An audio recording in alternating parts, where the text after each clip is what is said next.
Hello everyone, welcome to Axonus Learning Online Classes. I am Anusha. ഇന്നത്തെ ഒരു ക്ലാസ്സിൽ അല്ലെങ്കിൽ ഈ ഒരു സെക്ഷനിൽ നമ്മൾ എടുക്കാൻ പോകുന്നത് കഴിഞ്ഞ ക്ലാസ്സിൽ കഴിഞ്ഞ സെഷനകത്ത് നമ്മൾ 10 ക്വസ്റ്റ്യൻസ് ആയിരുന്നു ഡിസ്കഷൻ ചെയ്തത്. അതുകൊണ്ട് തന്നെ ഈ ഒരു സെക്ഷനിൽ നമ്മൾ എടുക്കാൻ പോകുന്നത് ഇനി അതിൻ്റെ ബാക്കി സെഷൻസ് ആണ്. ബാക്കി 11 മുതലുള്ള ക്വസ്റ്റ്യൻസ് ആണ് നമ്മൾ ഡിസ്കഷൻ ചെയ്യാൻ പോകുന്നത്. അപ്പോൾ ആദ്യം തന്നെ എന്താണ് 11ാമത്തെ ക്വസ്റ്റ്യൻ എന്ന് നമുക്ക് നോക്കാം. High courts work under the superintendent's direction and control of. താഴെ കുറച്ച് ഓപ്ഷൻസ് കൊടുത്തിട്ടുണ്ട്. ഈ ഓപ്ഷൻസ് പ്രകാരം ഏതൊക്കെയാണ് അല്ലെങ്കിൽ ഈ ഓപ്ഷൻസ് പ്രകാരം ഹൈക്കോർട്ട്സിൻ്റെ കൺട്രോൾ, ഡിറക്ഷൻ അല്ലെങ്കിൽ സുപ്പീരിയൻറ്റൻസ് അതിൻ്റെ ഒരു മെയിൻറ്റെയിൻസ് നിലനിർത്തുന്നത് താഴെ കൊടുത്തിരിക്കുന്ന ഏത് ഓപ്ഷനാണ് എന്നാണ് ചോദ്യം. Options are option A president, option B governors, option C supreme court and option D law minister. 4 options ആണുള്ളത്. The correct answer is option C supreme court. Supreme കോർട്ടാണ് അതിൻ്റെ ഓപ്ഷൻ ഡി വരുന്നത്. ഓപ്ഷൻ സി സുപ്രീം കോർട്ടാണ് അതിൻ്റെ correct answer വരുന്നത്. എന്താണെന്ന് നോക്കി നോക്കാം. High courts as the part of unfiltered judiciary operate under the superintendence of the supreme court, the apex court of the country in terms of the administration of justice. High court എന്ന് പറയുന്നത് ഇന്ത്യയിലെ ഒരു അൺഫിൽറ്റേർഡ് ആയിട്ടുള്ള ജുഡീഷ്യറിയുടെ പാർട്ടാണ് ഹൈക്കോർട്ട് എന്നാണ് പറയുന്നത്. ഇതിൻ്റെ ഒരു കൺട്രോൾ അല്ലെങ്കിൽ ഇതിൻ്റെ ഒരു ഡിറക്ഷൻ അല്ലെങ്കിൽ അതിൻ്റെ ഒരു സുപ്പീരിയൻറ്റൻസ് നിലനിർത്തുക അല്ലെങ്കിൽ മേൽനോട്ടം വഹിക്കുന്നതൊക്കെ ഇന്ത്യയിലെ അപ്പെക്സ് കോർട്ട്, ഇന്ത്യയിലെ ഏറ്റവും വലിയ അപ്പെക്സ് കോർട്ട് അഥവാ അപ്പീൽ കോടതി എന്നറിയപ്പെടുന്ന നമ്മുടെ സുപ്രീം കോടതി അഥവാ സുപ്രീം കോർട്ടാണ്. അപ്പോൾ സുപ്രീം കോർട്ടിൻ്റെ കീഴിലാണ് ഈ പറയുന്ന ഇന്ത്യയിലെ ഒട്ടുമിക്ക എല്ലാ ഹൈക്കോർട്ട്സുകളും നിലനിർത്തുന്നത് എന്നാണ് പറയുന്നത്. ഇന്ത്യയിൽ ഹൈക്കോർട്ട്സ് എന്ന് പറഞ്ഞു കഴിയുമ്പോൾ ഒരു ഹൈക്കോടതി തന്നെ ഒന്നിലധികം സ്റ്റേറ്റ്സുകൾക്ക് ഇന്ത്യയിൽ ഹൈക്കോർട്ട്സുകളുണ്ട്. എന്ന് വെച്ചാൽ ഒന്നിലധികം സ്റ്റേറ്റ്സുകൾക്ക് ഒരേ ഹൈക്കോർട്ട് നിലനിർത്തുന്ന സിറ്റുവേഷൻസ് അല്ലെങ്കിൽ അത്തരം ഹൈക്കോടതികൾ ഇന്ത്യയിലുണ്ട്. ഫോർ എക്സാമ്പിൾ കേരള ഹൈക്കോർട്ട് ഉപയോഗിക്കുന്നത് കേരളം എന്ന് പറയുന്ന സ്റ്റേറ്റ് മാത്രമല്ല, കൂടാതെ ലക്ഷദ്വീപ് എന്ന് പറയുന്ന യൂണിയൻ ടെറിട്ടറി കൂടിയും ഈ പറയുന്ന കേരള ഹൈക്കോർട്ട് യൂസ് ചെയ്യുന്നുണ്ട്. അല്ലെങ്കിൽ അവരുടെ കൂടിയാണ് കേരള ഹൈക്കോർട്ട്. അവരുടെ കേസുകളെല്ലാം നിലനിൽക്കുന്നത് കേരള ഹൈക്കോർട്ടിൽ തന്നെയാണ്. അതാണ് അപ്പം ഹൈക്കോടതിയുടെ കൈകാര്യം അല്ലെങ്കിൽ ഇന്ത്യയിലെ ഹൈക്കോർട്ട്സുകൾ കൈകാര്യം ചെയ്യുന്നത് അതിൻ്റെ ഏറ്റവും മുകളിലുള്ള സുപ്രീം കോർട്ടിൻ്റെ മേൽനോട്ടത്തിലായിരിക്കുമെന്നാണ് പറയുന്നത്. Under Article 227, the High Courts itself has powers of the superintendence over all the courts and tribunals subordinate to it. മാത്രമല്ല ഹൈക്കോർട്ട്സുകളെ കൺട്രോൾ ചെയ്യുന്നത് അതിൻ്റെ സുപ്രീം കോർട്ടാണെങ്കിൽ ഇന്ത്യയിലെ മറ്റു കോടതികളും ട്രിബ്യൂണൽ സബോർഡിനേറ്റ്സുകളെയും കൺട്രോൾ ചെയ്യുന്നത് അതിൻ്റെ ഡിറക്ഷൻസ് അല്ലെങ്കിൽ അതിൻ്റെ മേൽനോട്ടം, സുപ്പീരിയൻറ്റൻസ് ഇതെല്ലാം വഹിക്കുന്നത് അതിൻ്റെ ഹൈക്കോർട്ട്സുകളാണ്. ഇന്ത്യയിലെ മറ്റു ഹൈക്കോർട്ട്സുകളാണ്. അണ്ടർ ആർട്ടിക്കിൾ 227 പ്രകാരം ആർട്ടിക്കിൾ 227 പ്രകാരം ഹൈക്കോർട്ട്സുകൾക്ക് അതിൻ്റെ കീഴിൽ വരുന്ന കീഴ്ക്കോടതികളെ നിയന്ത്രിക്കാനും ഡിറക്ഷൻ ചെയ്യാനുമുള്ള അധികാരം ഉണ്ടായിരിക്കുമെന്നാണ് പറയുന്നത്. 12ാമത്തെ ക്വസ്റ്റ്യൻ ആണ്. 12ാമത്തെ ക്വസ്റ്റ്യൻ എന്താണെന്ന് നമുക്ക് നോക്കാം. EVM's electronic voting machine can accommodate a maximum number of how many candidates? Electronic voting machine അഥവാ EVMs എന്ന് പറയുന്ന നമ്മൾ ഇലക്ഷൻ സമയത്ത് വോട്ട് ചെയ്യാൻ ഉപയോഗിക്കുന്ന മെഷീൻസുകളെയാണ് ഇലക്ട്രോണിക് വോട്ടിംഗ് മെഷീൻ അഥവാ EVMs എന്ന് പറയുന്നത്. അപ്പോൾ ഒരു EVMസിനകത്ത് എത്ര തരം കാൻഡിഡേറ്റ്സിൽ അല്ലെങ്കിൽ എത്രത്തോളം കാൻഡിഡേറ്റ്സിനെ മാക്സിമം ഉൾക്കൊള്ളാം അല്ലെങ്കിൽ ഉൾപ്പെടുത്താൻ സാധിക്കും എന്നുള്ളതാണ് ക്വസ്റ്റ്യൻ ചോദിച്ചിരിക്കുന്നത്. The options are option A 12, option B 16, option C 20 and option D 24. The correct option is 24. Correct option വരുന്നത് 24 ആണ്. 24 ഓപ്ഷനാണ് കറക്റ്റ് ഓപ്ഷൻ വരുന്നത്. എക്സ്പ്ലനേഷൻ നോക്കാം. EVMs is A electronic voting machine. EVMs എന്ന് പറഞ്ഞാൽ അല്ലെങ്കിൽ അതിൻ്റെ ഒരു EVMs എന്ന് പറയുന്ന ഒരു വേർഡിൻ്റെ ഫുൾ ഫോം എന്ന് പറയുന്ന ഇലക്ട്രോണിക് വോട്ടിംഗ് മെഷീനെയാണ് നമ്മൾ EVMs എന്ന് പറയുന്നത്. Modern EVMs post 2013 can cater to maximum of 384 candidates including nota by connecting 24 ballot units. Modern EVMs നിലനിൽക്കുന്നത് 2013 ശേഷമുള്ള കാലഘട്ടങ്ങളിലൊക്കെയാണ് നമ്മൾ മോഡേൺ EVMs യൂസ് ചെയ്യുന്നത്. അവിടുന്ന് ഇങ്ങോട്ടുള്ള കാലഘട്ടങ്ങളിലെല്ലാം നമ്മൾ മോഡേൺ EVMs ആണ് യൂസ് ചെയ്തിരിക്കുന്നത്. ഈ മോഡേൺ EVMs ഉപയോഗിച്ചുകൊണ്ട് 384 കാൻഡിഡേറ്റ്സിൻ്റെ മാക്സിമം ഉൾപ്പെടുത്തുന്ന 384 കാൻഡിഡേറ്റ്സിനെ 24 ബാലറ്റ് യൂണിറ്റിൽ കണക്ട് ചെയ്തുകൊണ്ടാണ് 384 കാൻഡിഡേറ്റ്സിനെ ഇൻക്ലൂഡിങ് നോട്ട എന്ന് പറയുന്നത് നോട്ട് ഓഫ് ദ എബവ് ആണ്. നമുക്ക് ഒരുപാട് കാൻഡിഡേറ്റ്സുകൾ ഉണ്ടാവും ഈ ഇലക്ട്രോണിക് വോട്ടിംഗ് മെഷീനകത്ത്. അതിനകത്ത് തന്നെ മേലെ കൊടുത്തിരിക്കുന്ന ഏതൊരു കാൻഡിഡേറ്റ്സിനും നമുക്ക് വോട്ട് ചെയ്യാൻ ഇൻട്രസ്റ്റ് ഇല്ലെങ്കിൽ അല്ലെങ്കിൽ താല്പര്യമില്ലെങ്കിൽ നമുക്ക് നോട്ട എന്ന് പറയുന്ന ഒരു ഓപ്ഷൻ ഏറ്റവും താഴെ ഉണ്ടാവുന്നതാണ്. അപ്പോൾ ആ ഒരു ഓപ്ഷൻ ചൂസ് ചെയ്യാൻ വേണ്ടിയിട്ടാണ് നോട്ട എന്ന് പറയുന്ന ഒരു ഓപ്ഷനും കൂടി ഇലക്ട്രോണിക് വോട്ടിംഗ് മെഷീനകത്ത് ഉൾപ്പെടുത്തിയിട്ടുണ്ടാവുക. അതാണ് നോട്ട കൂടി ഉൾപ്പെട്ടിട്ട് 24 ബാലറ്റ് യൂണിറ്റ്സിൽ 384 മെമ്പേഴ്സിനാണ് മാക്സിമം അതിനകത്ത് ഉൾപ്പെടുത്തിയിട്ടുണ്ടാവുക എന്നാണ് പറയുന്നത്. EVMs were first used in 1982 in the by-election to the North Paravoor Assembly constituency in Kerala. കേരളത്തിലാണ് ആദ്യമായിട്ട് EVMs യൂസ് ചെയ്തുകൊണ്ട് നമ്മൾ ആദ്യമായിട്ട് ബൈ ഇലക്ഷൻ നടത്തിയിരിക്കുന്നത്. കേരളത്തിലെ നോർത്ത് പറവൂറിലാണ്. 1982 ആദ്യമായിട്ട് ഫസ്റ്റ് ഇലക്ഷൻ നടത്തിയിരിക്കുന്നത് എന്ന് പറയുന്നത് നോർത്ത് പറവൂർ, കേരളത്തിലെ നോർത്ത് പറവൂറിലെ ബൈ ഇലക്ഷനിലാണ് എന്നാണ്. ഓക്കെ, നമ്മൾ അടുത്ത് പോകുന്നത് 13ാമത്തെ ക്വസ്റ്റ്യനിലാണ്. 13ാമത്തെ ക്വസ്റ്റ്യൻ എന്താണെന്ന് ഒന്ന് നോക്കാം. In India which one political party won 5 general elections in a row? താഴെ കൊടുത്തിരിക്കുന്ന ഓപ്ഷൻസുകൾ ഇതൊക്കെ ഇന്ത്യയിലെ പൊളിറ്റിക്കൽ പാർട്ടീസാണ്. ലീഡിങ് പൊളിറ്റിക്കൽ പാർട്ടീസ് തന്നെയാണ് ഇന്ത്യയിലെ ലീഡിങ് പൊളിറ്റിക്കൽ പാർട്ടീസാണ് താഴെ കൊടുത്തിരിക്കുന്ന ഓപ്ഷൻസ്. ഈ ഓപ്ഷൻസ് പ്രകാരം 5 വർഷം തുടർച്ചയായിട്ട് ഏത് പാർട്ടിയാണ് അതിൻ്റെ തുടർച്ചയായ 5 വർഷം വിജയം നിലനിർത്തിയിരിക്കുന്ന പാർട്ടി ഏതാണ് എന്നാണ് ചോദിച്ചിരിക്കുന്നത്. ഇന്ത്യയിലെ 5 വർഷത്തോളം വിജയം നിലനിർത്തിയിരിക്കുന്ന പാർട്ടി ഏതാണെന്നാണ് ചോദ്യം വന്നിരിക്കുന്നത്. അപ്പോൾ ഇതിൻ്റെ ഓപ്ഷൻസ് എന്തൊക്കെയാണെന്ന് നോക്കാം. Option A Bharatiya Janata party. Bharatiya Janata party എന്ന് പറഞ്ഞാൽ നമ്മുടെ BJP ആണ്. ഇന്ന് റൂളിങ്ങിലുള്ള അല്ലെങ്കിൽ ഇന്ന് റൂൾ ചെയ്തുകൊണ്ടിരിക്കുന്ന പാർട്ടിയാണ് നമ്മുടെ ഭാരതീയ ജനതാ പാർട്ടി എന്ന് പറയുന്നത്, അഥവാ BJP എന്ന് പറയുന്നു. Indian national Congress. Indian national Congress എന്ന് പറഞ്ഞാൽ നമ്മുടെ കോൺഗ്രസ് പാർട്ടിനെയാണ് ഇന്ത്യൻ നാഷണൽ കോൺഗ്രസ് അഥവാ INC എന്ന് പറയുന്നത്. National conference. നാഷണൽ കോൺഫറൻസ് എന്ന് പറയുന്നത് ഇന്ത്യയിലെ മറ്റൊരു പാർട്ടിയാണ്. നാഷണൽ കോൺഫറൻസ് എന്ന് പറഞ്ഞാൽ അതാണ് നമ്മുടെ മറ്റൊരു പാർട്ടി, മറ്റൊരു political party. Option C and option D DMK. DMK എന്ന് പറയുന്നത് ദ്രാവിഡ മുന്നേറ്റ കഴകം എന്നറിയപ്പെടുന്ന ഒരു പാർട്ടിയാണ്. ഇന്ത്യയിലെ ഒരു പാർട്ടിയാണ് DMK എന്ന് പറയുന്നത്. അപ്പോൾ അതിൻ്റെ കറക്റ്റ് ഓപ്ഷൻ വന്നിരിക്കുന്നത് അല്ലെങ്കിൽ കറക്റ്റ് ആൻസർ വന്നിരിക്കുന്നത് option B the Indian national Congress. Option B Indian national Congress അഥവാ INC ആണ്. അപ്പോൾ എന്താണ് INC എന്നുള്ളത് അല്ലെങ്കിൽ അവരുടെ ആ ഒരു പീരിയഡ്സ് ഏതൊക്കെ കാലഘട്ടങ്ങളിലാണ് അവർ വിൻ ചെയ്തിരിക്കുന്നത് എന്നുള്ളത് നമുക്കൊന്ന് ചെക്ക് ചെയ്യാം.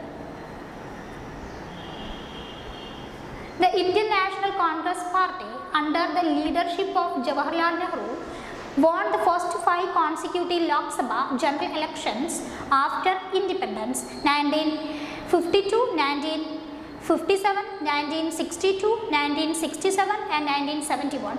Though 1971 was an early election, it continued in the strike until the defeat in 1977. അപ്പോൾ ഇന്ത്യൻ നാഷണൽ കോൺഗ്രസ് അഥവാ INC അതിൻ്റെ തുടർച്ചയായിട്ടുള്ള 5 വർഷം വിജയം കണ്ടിരിക്കുന്ന കാലഘട്ടങ്ങളാണ് ഇവിടെ കൊടുത്തിരിക്കുന്നത്.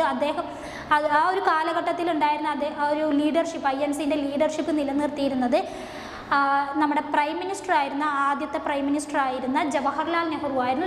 ജവഹർലാൽ നെഹ്റുവിൻ്റെ കാലഘട്ടത്തിൽ അല്ലെങ്കിൽ നെഹ്റുവിൻ ഇറയിലാണ് നമ്മൾ അതിൻ്റെ ഒരു ഡോമിനേഷൻ, INCൻ്റെ ഡോമിനേഷൻ നമുക്ക് കംപ്ലീറ്റ് ആയിട്ട് കാണാൻ സാധിക്കും. കാരണം നടന്നിരിക്കുന്ന ആ കാലഘട്ടത്തിൽ നടന്നിരിക്കുന്ന 5 ജനറൽ ഇലക്ഷൻ എന്ന് പറഞ്ഞു കഴിഞ്ഞാൽ നമ്മുടെ ലോക്സഭയിലേക്കുള്ള ഇലക്ഷൻസിനെയാണ് നമ്മൾ ജനറൽ ഇലക്ഷൻസ് എന്ന് പറയുന്നത്. ആ ഇലക്ഷൻസിൽ മുഴുവനും അവരുടെ ഒരു ആധിപത്യം കാണാൻ കഴിയുന്നതാണ്. ആ ഒരു കാലഘട്ടത്തെ തന്നെ നമ്മൾ പഠിക്കുന്നത് ഇറ ഓഫ് ഡോമിനൻസ് ഓഫ് INC അല്ലെങ്കിൽ ദ ഇറ ഓഫ് INC അല്ലെങ്കിൽ ദ ഡോമിനൻസ് ഓഫ് INC എന്ന അവരുടെ ഒരു ഡോമിനൻസ് ആയിരുന്നു ആ ഒരു കാലഘട്ടത്തിൽ മൊത്തം ഉണ്ടായിരുന്ന 5 വർഷ കാലഘട്ടം ഉണ്ടായിരുന്നത് എന്നാണ് പറയുന്നത്. അപ്പോൾ ആ ഒരു കാലഘട്ടങ്ങൾ എന്ന് പറയുന്നത് 1952, 57, 62, 67, 71 എന്ന് തുടങ്ങിയ തുടർച്ചയായിട്ട് കാലഘട്ടങ്ങളാണ്. 71 വരുന്ന കുറേ പ്രോബ്ലംസ് വരുന്നുണ്ട്. അന്ന് 71 ഇന്ദിരാഗാന്ധി ആയിരുന്നു അന്നത്തെ പ്രൈം മിനിസ്റ്റർ എന്ന് പറയുന്നത്. കുറച്ച് അവരുമായി ബന്ധപ്പെട്ട് കുറച്ച് ഇഷ്യൂസ് വരികയും ശേഷം വരുന്ന 1977 ഇലക്ഷനിൽ അവർക്ക് INCക്ക് അവരുടെ ആധിപത്യം നഷ്ടമാവുകയും ചെയ്യുന്നുണ്ട്. INC was formed in 1985. INC form ചെയ്തിരിക്കുന്നത് 1885 കാലഘട്ടങ്ങളിലാണ് INC ഫോം ചെയ്തിരിക്കുന്നത്. In 1977, Morarji Desai became the first non-Congress Prime Minister of India. അങ്ങനെ 1977 പിന്നീടുള്ള ഒരു ഇലക്ഷൻ നടക്കുന്നത്. ആ ഇലക്ഷൻസിൻ്റെ ഭാഗമായിട്ട് Morarji Desai became the first non-Congress Prime Minister. Morarji Desai എന്ത് ചെയ്യുന്നു? ആദ്യത്തെ നോൺ കോൺഗ്രസ് പ്രൈം മിനിസ്റ്റർ ആയിട്ട് അധികാരമേൽക്കുകയാണ് ചെയ്യുന്നത്. ആദ്യത്തെ നോൺ കോൺഗ്രസ് പ്രൈം മിനിസ്റ്റർ എന്ന് വെച്ചാൽ മൊറാർജി ദേശായിയുടെ പാർട്ടി എന്ന് പറയുന്നത് he was the leader of Janata party, Bharatiya Janata party. അന്നത്തെ ഭാരതീയ ജനതാ പാർട്ടി ഇന്നത്തെ BJP ആണ് നമ്മുടെ അന്നത്തെ ഭാരതീയ ജനതാ പാർട്ടി എന്ന് പറയുന്നത്. അദ്ദേഹത്തിൻ്റെ ലീഡർഷിപ്പോട് കൂടി അദ്ദേഹമാണ് ഇന്ത്യയിൽ ആദ്യമായിട്ടൊരു നോൺ കോൺഗ്രസ് പ്രൈം മിനിസ്റ്റർ ആയിട്ട് നിലവിൽ വന്നിരിക്കുന്നത് 1977 എന്ന് പറയുന്നത്. BJP പിന്നീട് 1980കളിലെ BJPയും ജനതാ പാർട്ടിയും സ്പ്ലിറ്റ് ആവുകയും അവിടെ മുതലാണ് BJPയുടെ ഒരു കാലഘട്ടം തുടങ്ങുകയും ചെയ്യുന്നത്. What about the other parties, other political parties in our options? We can check about that. The National Conference, ഇന്ത്യയിലെ മറ്റൊരു പൊളിറ്റിക്കൽ പാർട്ടിയാണ് നാഷണൽ കോൺഫറൻസ് എന്ന് പറയുന്നത്. Surendranath Banerjee started the party in 1876. 1876 Surendranath Banerjee അദ്ദേഹത്തിൻ്റെ ദ നാഷണൽ കോൺഫറൻസ് എന്ന് പറയുന്ന ഒരു പാർട്ടി സ്റ്റാർട്ട് ചെയ്യുന്ന 1876 സുരേന്ദ്രനാഥ് ബാനർജി ആയിരുന്നു അതിൻ്റെ ലീഡർഷിപ്പ് അല്ലെങ്കിൽ അതിൻ്റെ ഫൗണ്ടർ എന്ന് പറയുന്നത്. The first section of the Indian national conference was held in Calcutta in December 1883. 1876 party found ചെയ്തതെങ്കിലും അതിൻ്റെ ഫസ്റ്റ് സെഷൻ നടക്കുന്നത് കൽക്കട്ടയിലെ 1883 ഡിസംബറിലാണ് നടക്കുന്നത്. കൽക്കട്ടയിൽ വെച്ച് നടന്ന 1883 ആ ഒരു പാർട്ടിയുടെ ഫസ്റ്റ് സെഷൻ നടക്കുന്നത് എന്ന് പറയുന്നത്. നെക്സ്റ്റ് വരുന്നത് DMK ആണ്. DMK എന്ന് പറയുന്നത് DMK is the Dravida Munnetra Kazhagam based in the state of Tamil Nadu. Tamil Nadu സ്റ്റേറ്റിൽ ബേസ് ചെയ്ത് പ്രവർത്തിക്കുന്ന അല്ലെങ്കിൽ ആക്റ്റീവായി നിലനിൽക്കുന്ന ഒരു പാർട്ടി, ഒരു റീജിയണൽ പാർട്ടിയാണ് DMK അഥവാ ദ്രാവിഡ മുന്നേറ്റ കഴകം എന്ന് പറയുന്നത്. The party was founded on 17 September 1947. Party found ചെയ്തിരിക്കുന്നത് അല്ലെങ്കിൽ ഈ ഒരു പാർട്ടിയുടെ ഒരു ഉത്ഭവം എമർജൻസ് എന്ന് പറയുന്നത് 1949 സെപ്റ്റംബർ 17 പാർട്ടി അത് ഫൗണ്ട് ചെയ്തിരിക്കുന്നത്. CN Annadurai was the founder of DMK. DMKയുടെ ഫൗണ്ടർ അല്ലെങ്കിൽ ഫാദർ എന്നൊക്കെ നമുക്ക് പറയാൻ പറ്റുന്ന അല്ലെങ്കിൽ ആ ഒരു ഫൗണ്ടർ ഇതിൻ്റെ സ്ഥാപകൻ എന്നറിയപ്പെടുന്നത് CN അണ്ണാദുരൈ ആണ്.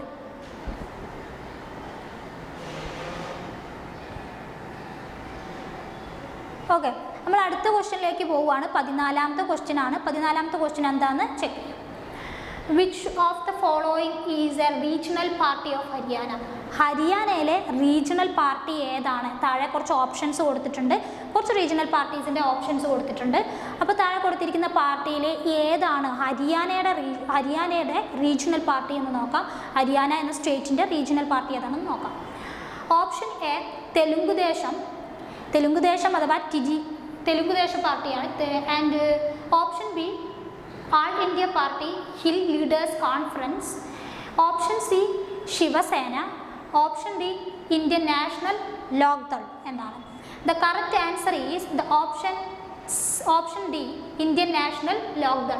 Option D Indian national Lok Dal ആണ് കറക്റ്റ് ആൻസർ പറയുന്നത്. അപ്പോൾ എന്താണ് ഇന്ത്യൻ നാഷണൽ ലോക്ദൾ എന്നൊന്ന് ചെക്ക് ചെയ്യാം, ചെറുതായിട്ടൊന്ന് പറയാം. It was initially founded as the Haryana Lok Dal by Devi Lal. ആദ്യകാലങ്ങൾ അല്ലെങ്കിൽ ഇന്ത്യൻ നാഷണൽ ലോക്ദൾ എന്ന പേരിൽ അറിയപ്പെടുന്നതിന് മുമ്പ് അതിൻ്റെ ആദ്യ കാലങ്ങളിൽ അല്ലെങ്കിൽ ഇവർ റിനെയിം ചെയ്തതാണ് ഇന്ത്യൻ നാഷണൽ ലോക്ദൾ എന്ന പേരിലേക്ക്. അതിനു മുമ്പ് ഹരിയാനയിലെ ആ ഒരു റീജിയണൽ പാർട്ടി അതിൻ്റെ ഫൗണ്ടിങ് ചെയ്തിരുന്ന സമയത്ത് അറിയപ്പെട്ടിരുന്നത് ഹരിയാന ലോക്ദൾ എന്ന പേരിലാണ്. ഹരിയാന ലോക്ദൾ എന്ന പേരിൽ നിന്നും റിചെയിൻ ചെയ്തിട്ട് ഇന്ത്യൻ നാഷണൽ ലോക്ദൾ എന്ന പേരിലേക്ക് അവരത് മാറ്റിയിട്ടാണ് ഉണ്ടായിരുന്നത്. അതിൻ്റെ ഫൗണ്ടർ അല്ലെങ്കിൽ അതിൻ്റെ ലീഡർ എന്ന് പറയുന്നത് ദേവിലാൽ ആയിരുന്നു അതിൻ്റെ ലീഡർ. പാർട്ടി ഫൗണ്ട് ചെയ്തിരിക്കുന്നത് 1998 ഈ ഒരു പാർട്ടി ഫൗണ്ട് ചെയ്തിരിക്കുന്നത്. ഓക്കെ, മറ്റു ഓപ്ഷൻസ് അല്ലെങ്കിൽ നമുക്ക് മറ്റ് ഓപ്ഷൻസ് എന്ന് നമുക്ക് അറിയപ്പെടുന്ന മറ്റ് പാർട്ടീസ്, മറ്റ് റീജിയണൽ പാർട്ടീസ് കൂടി എന്തൊക്കെയാണെന്ന് നമുക്കൊന്ന് ചെക്ക് ചെയ്യാം. തെലുങ്കുദേശം പാർട്ടി. തെലുങ്കുദേശം പാർട്ടി അഥവാ TDP എന്ന പേരിൽ അറിയപ്പെടുന്ന ഒരു പാർട്ടിയാണ് Telugu Desam party. The party primarily active in the States of Andhra Pradesh and Telangana. Telangana, Andhra Pradesh എന്നറിയപ്പെടുന്ന സൗത്ത് ഇന്ത്യയിലെ 2 സ്റ്റേറ്റ്സുകളാണ് തെലങ്കാന, ആന്ധ്രാപ്രദേശ്. ഈ ഒരു സ്റ്റേറ്റ്സുകളിൽ ഉൾപ്പെടുന്ന അല്ലെങ്കിൽ സ്റ്റേറ്റ്സുകളിൽ പ്രൈമറി ആയിട്ട് അല്ലെങ്കിൽ ആക്റ്റീവ് ആയിരിക്കുന്ന അല്ലെങ്കിൽ പ്രവർത്തിക്കുന്ന ഒരു പാർട്ടിയാണ് TDP അഥവാ തെലുങ്കുദേശ പാർട്ടി എന്ന് പറയുന്നത്. N. T. Ramarao was the founder of the party on 29 March 1982. 1982 March 29 party start ചെയ്തിരിക്കുന്നത് അല്ലെങ്കിൽ ഫൗണ്ട് ചെയ്തിരിക്കുന്നത്. അതിൻ്റെ ഫൗണ്ടർ NT രാമറാവു, NTR എന്നറിയപ്പെടുന്ന NT രാമറാവു ആണ് അതിൻ്റെ ഫൗണ്ടർ എന്നറിയപ്പെടുന്നത്. അടുത്ത പാർട്ടി ശിവസേനയാണ്. എന്താണ് ശിവസേന എന്ന് നോക്കാം.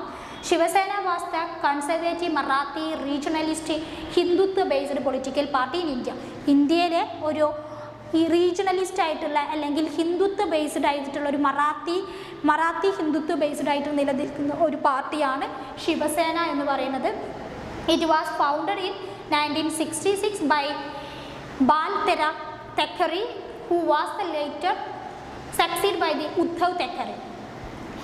ആദ്യകാലങ്ങളിൽ അല്ലെങ്കിൽ ശിവസേനയുടെ ഒരു ഫൗണ്ടിങ് ടൈമിൽ അതിൻ്റെ ഫൗണ്ടർ എന്ന് പറയുന്നത് ബാൽ തെക്കറി ആയിരുന്നു. 1966 ശിവസേന ഫൗണ്ട് ചെയ്തിരിക്കുന്നത്. ശേഷം ഉദ്ധവ് തെക്കറി എന്ന് പറയുന്ന അദ്ദേഹത്തിൻ്റെ ലീഡർഷിപ്പിലാണ് ശിവസേന പിന്നീട് പ്രവർത്തിച്ചിരുന്നത് എന്നാണ് പറയുന്നത്. നമ്മൾ അടുത്ത ക്വസ്റ്റ്യനിലേക്ക് പോവുകയാണ്. 15ാമത്തെ ക്വസ്റ്റ്യൻ ആണ്. 15ാമത്തെ ക്വസ്റ്റ്യൻ എന്താണെന്ന് ഒന്ന് നോക്കാം. Which one of the following is not a feature of good governance? ഒരു ഗുഡ് ഗവേണൻസ് അല്ലെങ്കിൽ നല്ല ഗവൺമെൻറ് അല്ലെങ്കിൽ നല്ല ഭരണം, ഇതിന് അല്ലാത്തത്, ഇത് താഴെ കൊടുത്തിരിക്കുന്ന ഓപ്ഷൻസിൽ നല്ല ഭരണത്തിന് അല്ലാത്തത് ഏതാണ്? നല്ല ഭരണത്തിൻ്റെ ഫീച്ചർ അല്ലെങ്കിൽ ക്യാരക്ടറിറ്റിക്സ് അല്ലെങ്കിൽ നമുക്ക് പ്രത്യേകത എന്ന് പറയാം. താഴെ കൊടുത്തിരിക്കുന്ന ഏത് പ്രത്യേകതയാണ് നല്ല ഗവൺമെൻറ് അല്ലെങ്കിൽ നല്ല ഭരണത്തിൻ്റെ പ്രത്യേകത അല്ലാത്തത് എന്നാണ് ചോദിച്ചിരിക്കുന്നത്.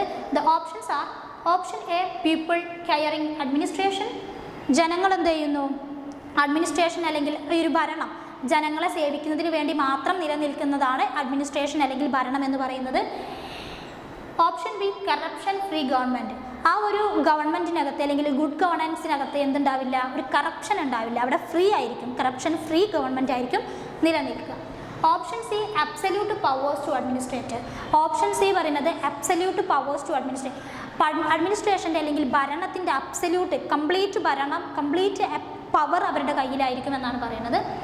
ജസ്റ്റിസ് ടു പീപ്പിൾ, ജനങ്ങൾക്ക് നീതി കിട്ടുന്ന ഒരു സൊസൈറ്റി ആയിരിക്കും ഒരു ഗുഡ് ഗവേണൻസ് എപ്പോഴും പ്രൊവൈഡ് ചെയ്യുക. അപ്പോൾ അത് കറക്റ്റ് ആൻസർ വന്നിരിക്കുന്നത് option C absolute powers to administration ആണ്. ഒരിക്കലും ഒരു ഡെമോക്രസിക്കകത്ത്, ഇന്ത്യയിൽ ഡെമോക്രസിയാണ് നിലനിൽക്കുന്നത്, അതുകൊണ്ട് തന്നെ അതിനകത്ത് ഗവൺമെൻറ്റിൻ്റെ ഇൻവോൾവ്മെൻറ്റ് കുറവായിരിക്കും. പകരം ജനങ്ങളുടെ ഒരു ഡെമോക്രസി എന്ന് പറഞ്ഞു കഴിഞ്ഞാൽ തന്നെ ജനങ്ങളുടെ ഒരു ആധിപത്യം നിലനിർത്തുന്ന ഒരു ഭരണവ്യവസ്ഥയാണ് നമുക്ക് ഡെമോക്രസി ആയിട്ട് കണക്കാക്കാൻ പറ്റും. അവിടെ എന്തുണ്ടാവില്ല, ഗവൺമെൻറ് അബ്സല്യൂട്ട് പവേഴ്സ് നിലനിർത്തില്ല, ഒരു ഇംപ്ലിമെൻറ്റ് ചെയ്യില്ല. There is not implemented in the absolute powers over the people. ജനങ്ങളുടെ മേലിൽ ഒരു അബ്സല്യൂട്ട് പവർ ഇംപ്ലിമെൻറ്റ് ചെയ്യില്ല എന്നാണ് പറയുന്നത്. A good governance characterized by the principles like accountability, transparency, responsibility, rule of law and justice.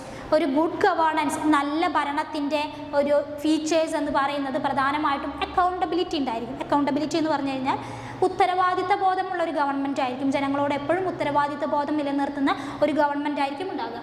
രണ്ടാമത്തത് transparent ആയിരിക്കും.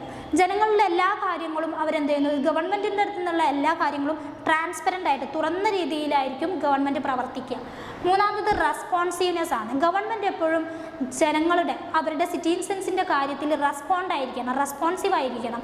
എന്ത് കാര്യത്തിലും റെസ്പോൺസീവായിട്ട് നിലനിർത്താം. Rule of law and justice. Rule of law ജനങ്ങൾക്ക് വേണ്ടിയിട്ട് നിയമങ്ങൾ നിർമ്മിക്കുകയും ജനങ്ങൾക്ക് ജസ്റ്റിസ് പ്രൊവൈഡ് ചെയ്യുകയും ചെയ്യുന്ന ഒരു ഗവൺമെൻറ് ആയിരിക്കും എപ്പോഴും നിലനിർത്തേണ്ടത്. അല്ലെങ്കിൽ അത്തരം ഒരു ഗുഡ് ഗവേണൻസ് നിലനിർത്താൻ ഗവൺമെൻറ് എപ്പോഴും ശ്രമിക്കും. The absolute powers to administrators is the opposite of good governance.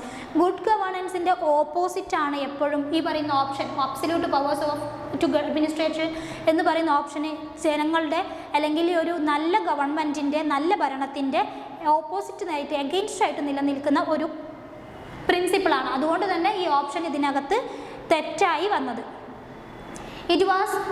It always encourages arbitrary rule, lack of accountability, corruption. ഈ ഒരു അബ്സല്യൂട്ട് പവേഴ്സ് ഓഫ് അഡ്മിനിസ്ട്രേഷനകത്ത് എപ്പോഴും നിലനിർത്തിയ ഒരു ആർബിട്രറി പവർ എന്ന് വെച്ചാൽ ഏകപക്ഷീയമായിട്ടുള്ള ഭരണം, അതേപോലെ റൂൾ ഓഫ് ലോ ഒന്നും ഉണ്ടാവില്ല അതിനകത്ത്. റൂൾ ഓഫ് ലോ അല്ലെങ്കിൽ റൂൾ മേക്കിംഗ് ചെയ്യണം എന്നുള്ളൊരു കോൺസെപ്റ്റ് ഒന്നും ഈ പറയുന്ന അബ്സല്യൂട്ട് പവേഴ്സിനകത്ത് ഉണ്ടാവില്ല. അതുപോലെ ലാക്ക് ഓഫ് അക്കൗണ്ടബിലിറ്റിയും കറപ്ഷൻ നിലനിർത്തുന്ന ഒരു ഗവൺമെൻറ് ആയിരിക്കും, അല്ലെങ്കിൽ ഒരു ഭരണവ്യവസ്ഥയായിരിക്കും നിലനിർത്തുക. അക്കൗണ്ടബിലിറ്റി വളരെ കുറവുമായിരിക്കുന്ന ഒരു ഗവൺമെൻറ്റൽ ഭരണവാഴ്ചയായിരിക്കും നിലനിർത്തുക. അതുകൊണ്ട് തന്നെ ഇതിൽ ഏറ്റവും അപ്രോപ്രിയേറ്റ് ആയിട്ട് അല്ലെങ്കിൽ തെറ്റായിട്ടുള്ള ആൻസർ എന്ന് പറയുന്നത് അബ്സല്യൂട്ട് പവേഴ്സ് ടു അഡ്മിനിസ്ട്രേഷൻ ആണ്. ഓക്കെ, ഇന്നത്തെ ഈ ഒരു ക്ലാസ്സിൽ ഇത്രയും ക്വസ്റ്റ്യൻസ് ആണ് നമ്മൾ ഈ ഒരു സെഷനിൽ ഡിസ്കഷൻ ചെയ്യാൻ വിചാരിക്കുന്നത്, അല്ലെങ്കിൽ ഇത്രയും ക്വസ്റ്റ്യൻസ് ആണ് ഡിസ്കഷൻ ചെയ്തിരിക്കുന്നത്. അതുകൊണ്ട് തന്നെ അടുത്ത സെക്ഷനിൽ ബാക്കി ക്വസ്റ്റ്യൻ ഡിസ്കഷനുമായിട്ട് നമുക്ക് വീണ്ടും കാണാം. Thank you.